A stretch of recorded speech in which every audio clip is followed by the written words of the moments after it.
보시면 여기 이렇게 있으면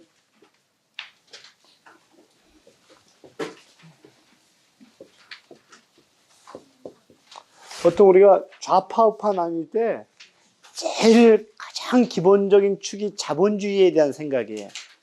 자본주의를 내가 사랑하느냐 혐오하느냐 이 생각에서 이게 이 축이 자본주의예요. 예, 자본주의에 대한 생각인데 이쪽은 자본주의를 사랑하는 건가요? 이쪽은 사모주의를 혐오하는 건가요? 증오하는 건가요? 그리고 이쪽에서 자본주의를 사랑하긴 사랑하는데 이쪽은 전혀 문제가 없다는 건가요? 이쪽은 문제가 있으니까 고쳐 쓰자 이런 얘기예요. 그러니까 자본주의를 사랑하고 전혀 문제가 없다.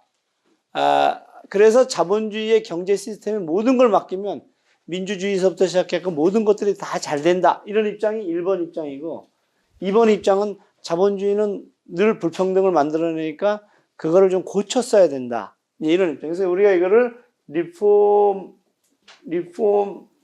그러니까 개혁이라 그래, 개혁. 그래서 리포미스트, 그러면 개혁주의자 이렇게 얘기를 하고 이쪽에 있는 사람들은 현상 유지자들인 거예요. 지금 있는 그대로. 그래서 이제 1번하고 2번의 차이는 그런데 그래서 2번은 그럼 어떻게 고치는데 했을 때 고치는 것은 국가가 해야 돼요. 국가가. 그러니까 결론적으로 정치죠. 정치가 해야 되는데 그럼 정치가 뭘 하니? 그러면 자본주의가 만들어낸 불평등한 생산 결과죠. 소득의 결과를 소득 이전을 통해서 해야 된다는 겁니다. 그러니까 자본주의 생산 시스템이 문제가 아닌 건 거예요. 자본주의 생산 시스템은 효율적이고 엄청나게 많은 부를 창출해냈다. 역사가 만들어낸 인류의 어떤 시스템보다도 그렇다.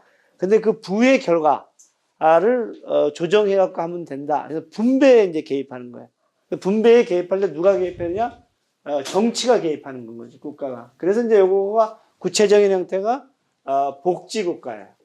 복지국가. 그래서 이제 이게 서유럽, 북유럽의 복지국가 이렇게 생각하시면 돼요. 요런 입장. 자, 3번하고 4번하고 이제 차이가 있어요. 3번하고 4번은 둘 다 자본주의는 어찌되었거나, 근본적으로, 이 어떤 소유관계, 생산관계가 바뀌지 않으면 안 된다. 그게 뭐냐면, 소위 얘기하는, 사적 소유예요. 모든 생산은 다 협업에 의해서 하잖아요. 공장에서 혼자서 하는 공장은 없잖아요. 협업에 의해서 하는데 왜 결과물들은 어떤 사람은 생존만큼만 가지고 어떤 사람은 어마어마한 부를 축적해가지 이런 입장인 건데.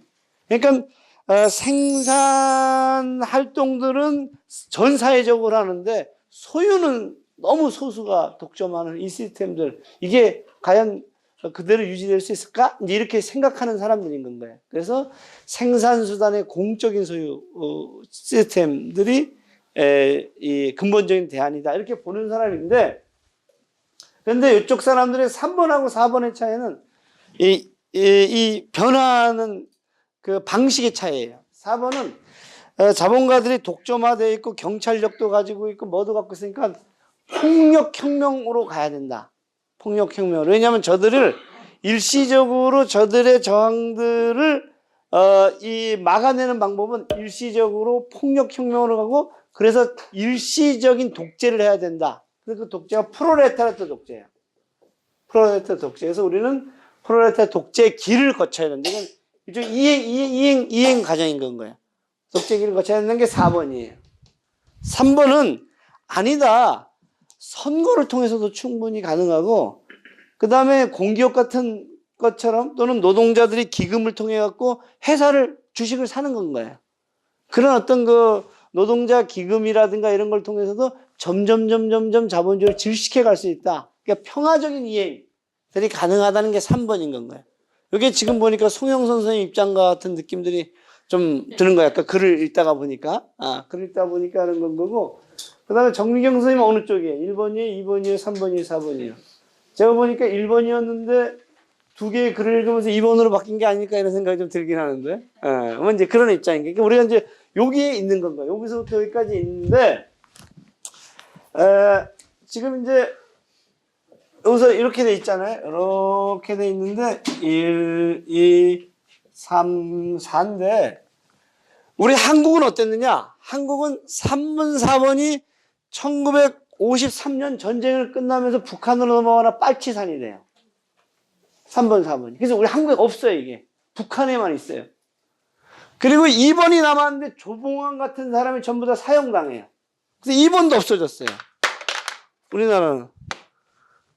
그런데 좌우는 나눠야 될 거 아니에요. 그러니까 이걸 갖고 좌우를 나눠요, 이렇게. 그래서 이게 1번, 2번, 3번, 4번 이렇게 나뉘는 거예요. 쉽게 얘기하면. 그래서 아까 우리 정명 선생님 무슨 말씀하셨냐면은 나는 그 뭐죠? 뭐에 갇혀 있다 그랬죠? 네? 우물안 개구리라 그랬잖아요. 그러니까 내 이념적 스펙트럼이 이 우물 안에 갇혀 있는 건 거야. 원래는 이렇게 돼 있는 거지, 이렇게. 그래서 서유럽에서 보게 되면 우리 한국에는 좌파가 없는 건 거야. 그래서 여기 3번, 4번에 해당되는 게 노무현, 김대중 민주당이고, 그 다음에 1번, 2번에 해당되는 데가 이제 한국당인 건 거야. 한국당인 거지. 그러니까 이제, 그래서 서유럽에서 이렇게 보게 되면 얘들은 이제 이쪽 입장에서 이렇게 보게 되면 야, 너희들 다 우파 아니야? 이렇게 되는 건가요? 여기서 이렇게 보면 어떻게 돼요? 완전히 구구파들인 건 거고. 그렇게 되는 거야. 정의당은 어디 있어요? 정의당은 이제 여기 있는 거예요. 여기. 보편적 복지국가 지지인 건 거죠. 그러니까 사실은 정의당은 이렇게 일부 사람들이 이렇게 넘어와 있고, 그 다음에 자기를 숨기고 있는 사람들이 여기 한두 명 이렇게 암약해 있고, 뭐, 요 정도인 건 거야. 실질적으로 주류가 요거라고, 2번이라고. 그러니까 하나도 위험하지 않은 건 거야. 서유럽에서 이렇게 보기에는 노동당 정도 되는 건 거야. 무슨 얘기죠? 그래서, 이제 지금 제 얘기는 뭐냐면, 우리가 우물안 속에 갇혀있다 그러면 나는 민주당을 지지하는 것만으로도 굉장히 빨갱이 소리를 듣는 거야. 우리 한국에서는. 그래서 제가 이제, 우리나라의 이념지형은 심각하게 우편향돼 있다. 이렇게. 중심축이, 이 축이 일로 가버린 거예요, 일로.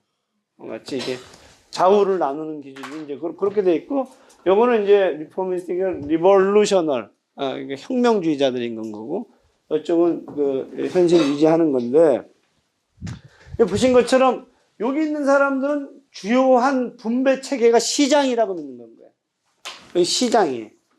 시장이 가장 합리적이고, 가장 효율적이고, 가장 정의롭고 공정하다고 봐요. 시장은 불평등을 만들어내는데 왜 공정해요? 자유롭게 경쟁할 수 있는. 그래서도 공정하고 또 왜 공정해요? 네? 그래서도 공정하고 또 제가 얘기하고 싶은 것은 그런 게 아니고 왜 불평등이 심각해지는데도 불구하고 그 결과를 보면서도 왜 공정하다고 생각해요? 열패자들은 노력하지 않아서 그렇다고 보는 건가요?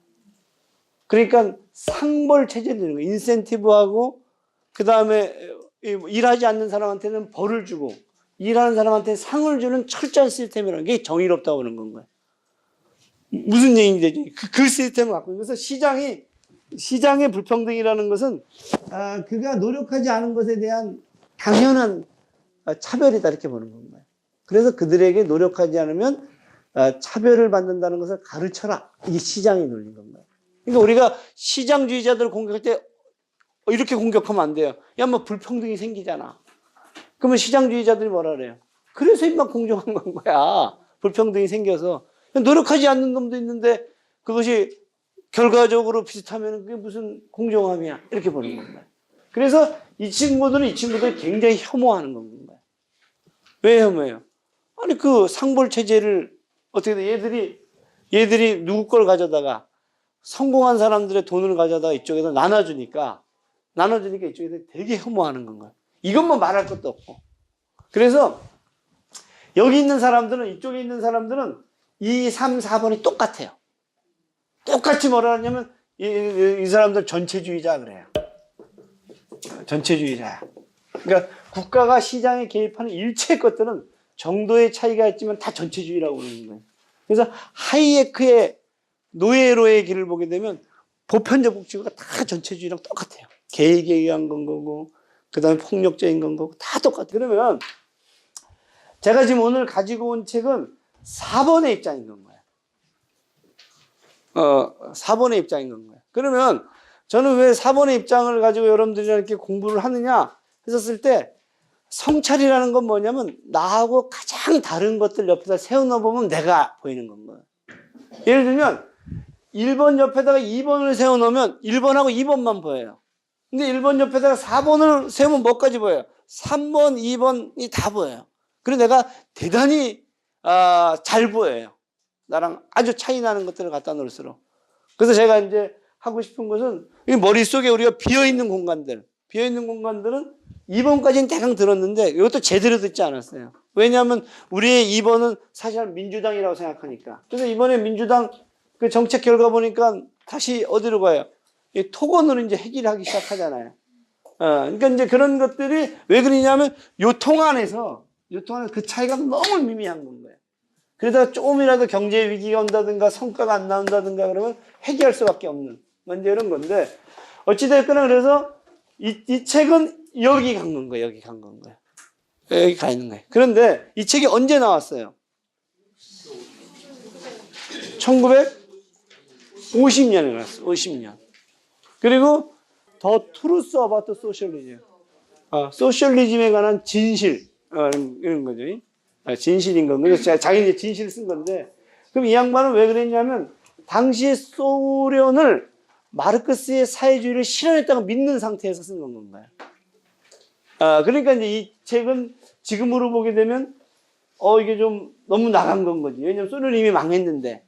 근데 그 이후의 사람들은 소련의 실상을 보면서 어떻게 생각하냐면, 마르크스의 이상을 실현하지 못했다. 전 개발 독재로 끝났다. 이렇게 보는 건가요. 그래서 소련의 가장 큰 역사적인 제악은 사회주의에 대한 상상력을 뺏어가 버렸다. 저건 마르크스가 꿈꾸던 사회주의가 아니다. 이렇게 보는 건가요.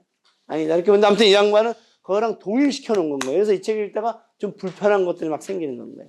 근데 1970년대, 80년대, 특히 80년대 운동권들은 소련이랑 마르크스랑 거의 동일시했어요. 이 책이랑 비슷하게. 그래서 스탈린 체제를 마르크스주의의 실현이라고 봤던 거예요. 그래서 8, 9년도 소련 동구가 무너졌을 때 너무 충격을 입은 건가요. 그래서 그 충격 때문에 완전히 우쪽으로 간 사람들이 많아요. 내가 정말 쏘갔구나 말이야. 완전히 우쪽으로 간 사람. 그래서 이름을 대면 이제 여러분들, 그래서 이렇게 되는 건가요. 그래서 오히려 한국당에 가고 한국당보다 더 심각한 이야기를 하는 사람도 있는 거예요. 너무 충격을 받은 거예요. 근데 이제 아무튼 이 책은 그런 배경을 갖고 있는 책이다. 이렇게 이제 보시면 돼요. 됐죠? 자, 그래서 우리는 이 입장에서, 이 자본주의라는 체제를 한번 보려고 해요. 그래서 그것을 오늘 이제 강독을 해보려고 하는 건가요. 강독을 하는 이유는 그래도, 원전으로 이렇게 한번 좀 보는 게 좋고, 휴버먼은 누가 뭐라 그래도 자본주의의 역사와 자본주의를 아주 대중적으로, 아주 본질적으로, 아주 쉽게 쓴 최고의 학자다 이렇게 보시면 돼요. 근데 이 사람이 노동자였고, 그리고 저널리스트였고, 뭐 그런 이제 배경들도 있고, 그렇게 보시면 돼요. 자, 그럼 한번 시작해 봅시다.